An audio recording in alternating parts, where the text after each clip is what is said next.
Hello friends, welcome to Technique. This is Nirmal here, and in this video we will be doing the camera review of the Oppo Reno 8T. So Oppo has launched their new device, the Reno 8T. Now after the launch of the Reno 8 Pro and the Reno 8 last year, now we have the new mid-range device, the Oppo Reno 8T with 108 megapixel triple camera setup. So in this video we will be looking at the camera samples of the Reno 8T and let's see how good the performance is for this price segment. So before getting into the detailed video, if this is your first time on this channel, do hit that red subscribe button and also hit the bell icon to get notified of all the videos we publish. So let's go to the camera review of the Oppo Reno 8T. Let's first have a look at the hardware. The Oppo Reno 8T comes with a 108 megapixel primary sensor with f1.7 aperture. You also get a 2 megapixel depth sensor and a 2 megapixel microscope lens.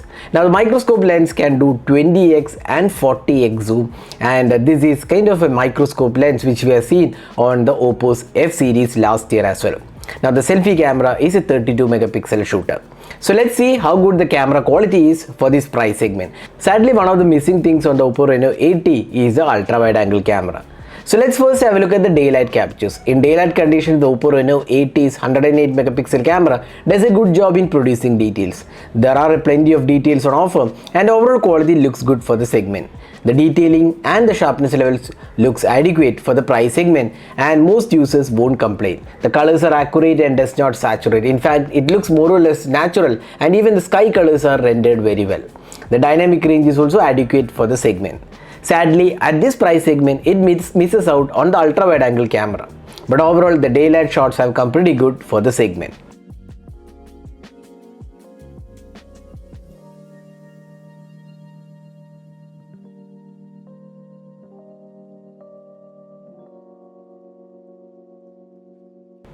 Now moving on to the close-up shots, here once again you can see good colors and good sharpness levels too. The overall detailing is good and there is no saturation issues as such.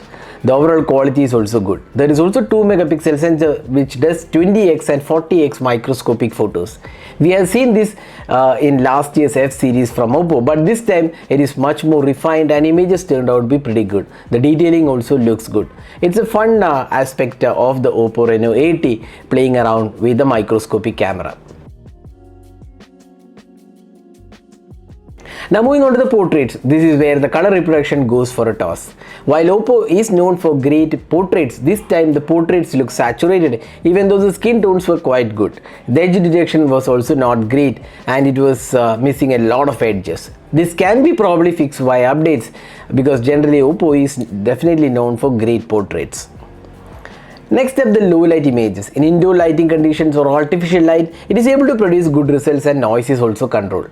When light drops further, in night mode it produces decent results once again. The sharpness levels are adequate, although not so great. But most people won't be disappointed with the night mode since it has good details on offer.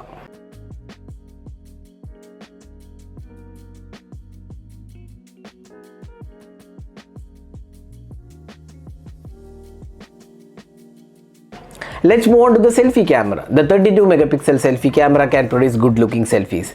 There is also good sharpness levels and also colors looks good and natural too. The skin tones are quite good and dynamic range is also pretty good for the selfie camera. The selfie camera is pretty much wide, so taking group selfies won't be an issue. The sharpness levels are also quite good. There is also portrait selfies available and the edge detection is decent but better than the rear camera portraits. Since selfies are more of a personal choice, you can judge based on the quality. We definitely like the selfies on the Oppo Reno 8T. Let's move on to the video recording. The phone can record videos only in 1080p at 30 fps and this is a restriction of the Snapdragon 695 chip. The video quality looks good and colors are also good. The sharpness levels are also quite good. There is also electronic image stabilization on offer and it works quite well. But the major disappointment is again the lack of 4K at this price segment, and this has to be attributed to the Snapdragon 695.